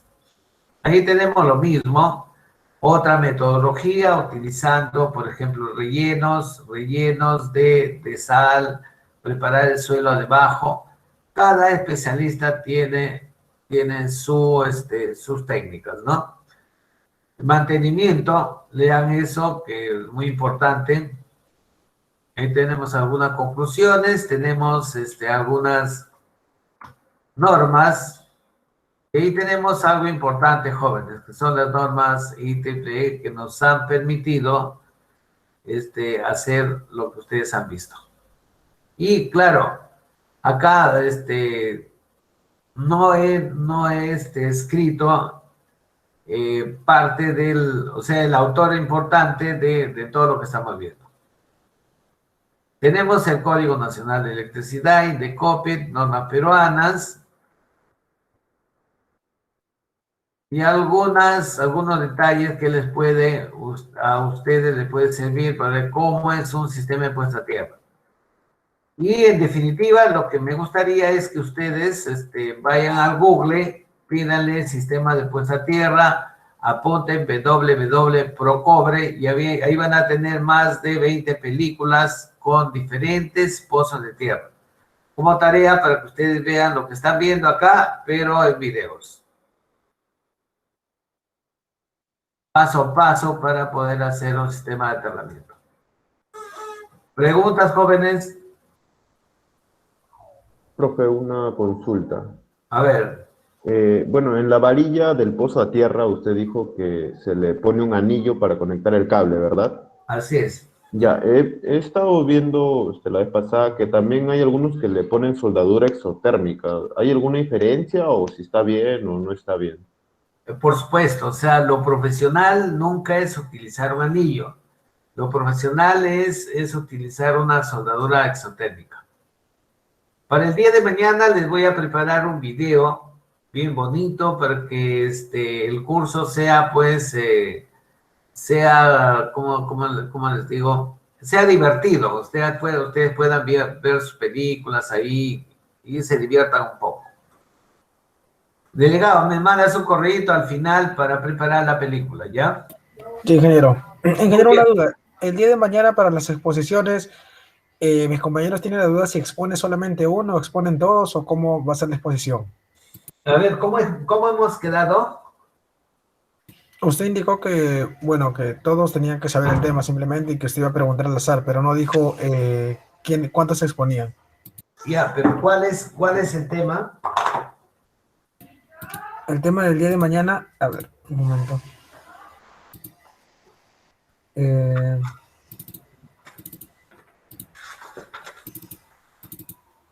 Sobre los instrumentos de medición, profesor. instrumentos de medición analógicos. Instrumentos. ¿Y cómo están? ¿Ya lo tienen listo? Claro, ya está listo para, como es para mañana, me lo están mandando para yo enviárselo, el PDF y el PPT. Ya, ¿por qué no me lo envían? Por favor, pídelo a tus compañeros que lo envíen Claro. para poder revisarlo y poder evaluar si realmente el nivel en el cual lo están presentando es el adecuado. Únicamente para eso. Entonces, mañana no va a haber exposición. Yo quisiera, es que, ¿sabe qué es lo que pasa? Los alumnos, ya estoy con ustedes 20 años, y los alumnos el primer trabajo que presentan es prácticamente una copia fiel de los PDF. Yo quiero evitar que, pues, perdamos tiempo y no tengamos un documento que tengamos que utilizarlo para que el alumno lo exponga. Si nosotros, por ejemplo, mañana lo que podemos hacer es que son 10 grupos, ¿no? Sí, son 10 grupos. Bueno, sorteamos de los 10 y al que le toca, aperturamos el trabajo y yo les voy pasando por la pantalla. Ya, no hay problema. En este caso, yo lo que le envío a ustedes los trabajos de todos en PDF y en PowerPoint, ¿verdad? Y usted ya elige qué grupo expone. No, en PDF nada más. Ah, solo el PDF. Okay. Claro, hagamos lo siguiente. Mañana comenzamos la clase y podemos aperturar 3 grupos. Entonces yo acá, como en el PDF, tú puedes calificarlo. Entonces digo, mire, esto está mal, este copia, esto no, y esos 3 les devuelvo a ustedes. Y entonces se van a dar cuenta que tenemos unas grandes fallas ahí. Entonces, de esa manera, no hay problema, podemos hacerlo la otra semana. Pero ¿cuándo hemos quedado para hacer la práctica? El examen va a ser mañana. Y ya están. Mañana, ingeniero. Y ya están a punto. Ahí le vamos, más o menos. Ingeniero, yo tenía una duda del examen. Ingeniero, el diagrama trifiliar. ¿El qué? El diagrama trifiliar, eso que en los ejercicios está. El diagrama unifilar.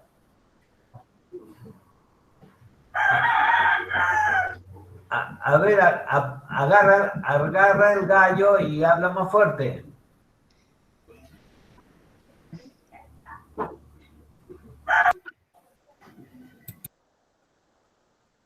Me preguntó por el diagrama unifilar. Trifilar dijo, creo, profesor. Ya. No entiendo.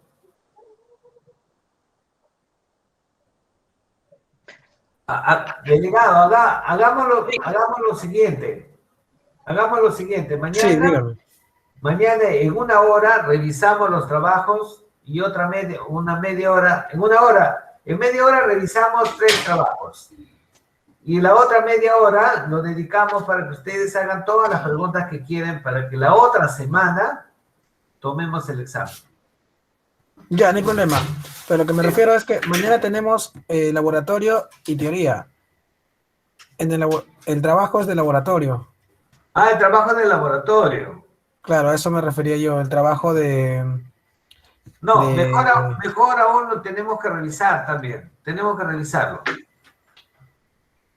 Pero, ojo, en la parte de teoría, medidas y cables, queremos ya formalmente evaluarlo la otra semana. Pero hoy día estamos 11, que sea el 19, ¿les parece?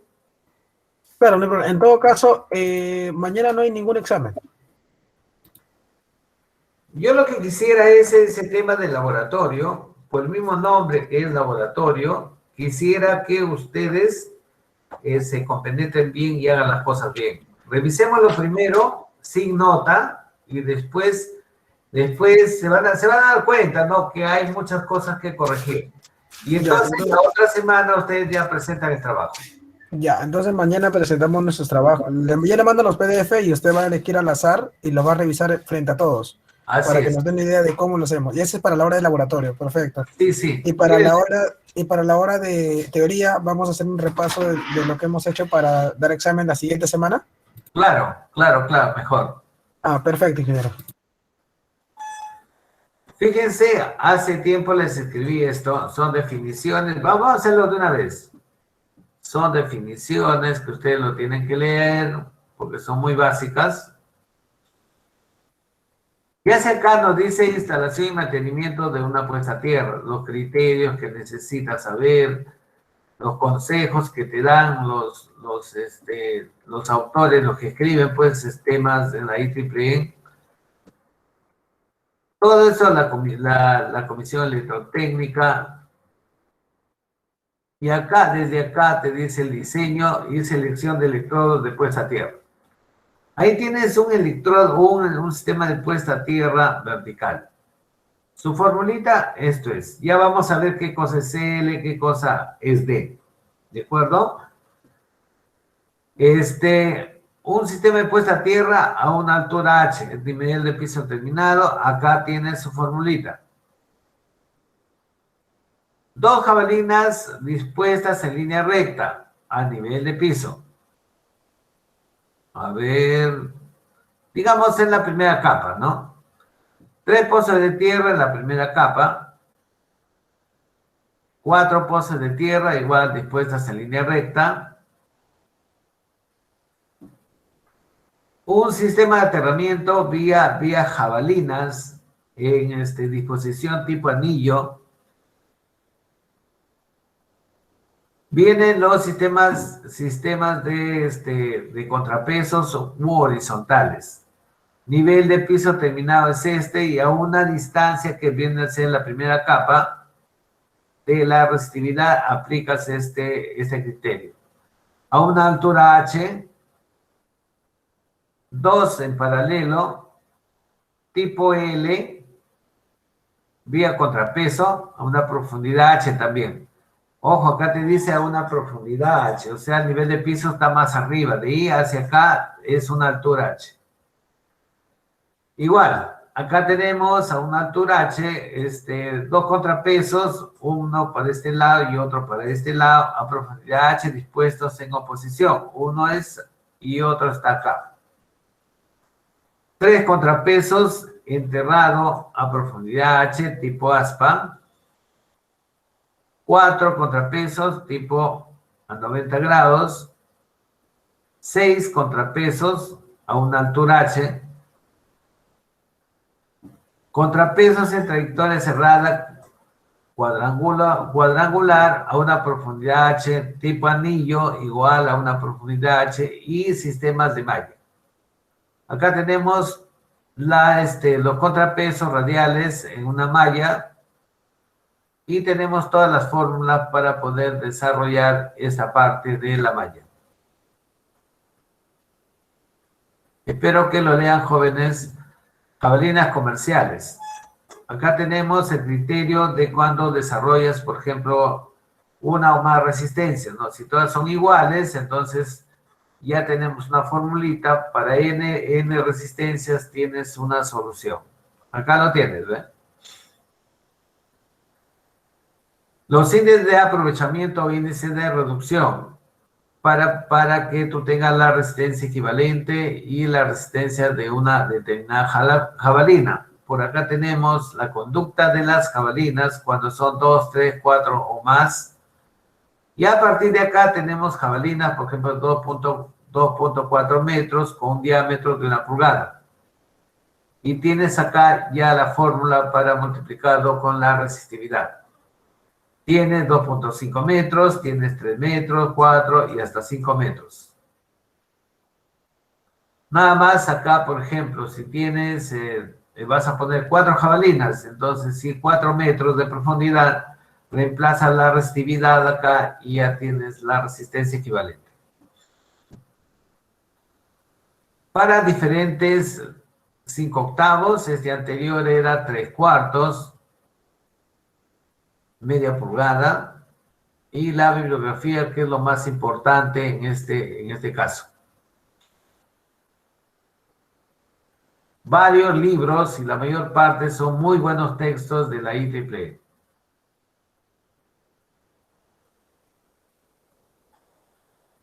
Muy bien, jóvenes, fíjense, cada vez que vamos avanzando, hay mucho que aprender. Acá nos falta ver la parte económica, nos falta ver esta parte que es interesante, y lo más importante es el manejo de las curvas.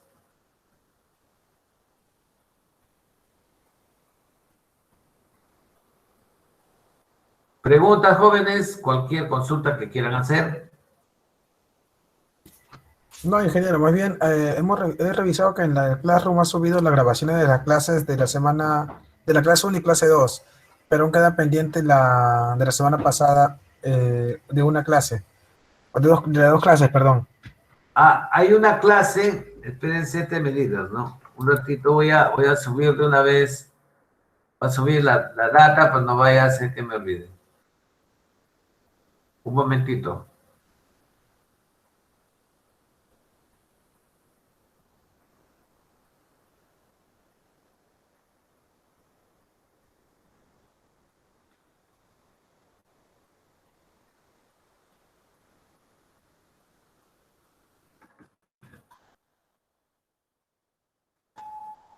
Fíjense, la clase del día de la semana pasada, me parece el día viernes, no sé qué ha pasado, pero se me ha perdido, no está la clase.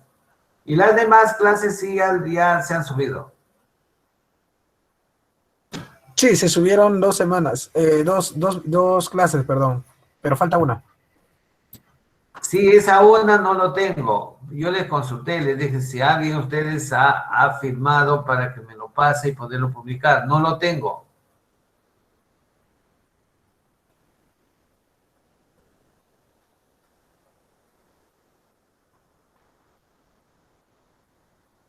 Muy bien. Claro, la clase que se perdió era la del día viernes, de la semana pasada, pero falta del día sábado.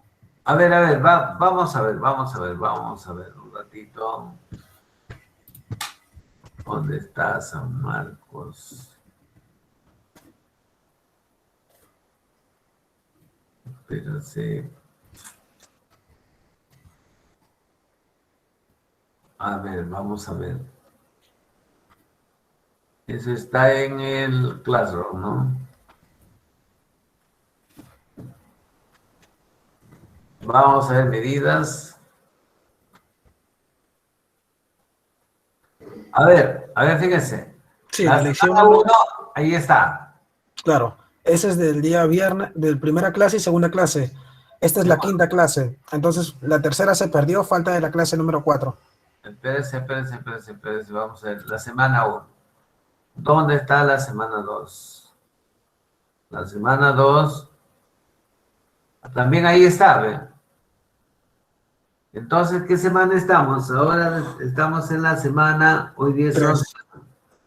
Algo ha pasado que en que me parece que que es un video, no es de esta semana. O sea, el día viernes, una de las clases se me ha perdido, o sea, que no grabé algo. Yo recuerdo que sí grabé, pero cuando he ido a sacar el video, no he podido localizarlo. En todo caso, veremos, compararemos la información que tienen para poder equilibrar, ¿no? Si es posible en ese sentido.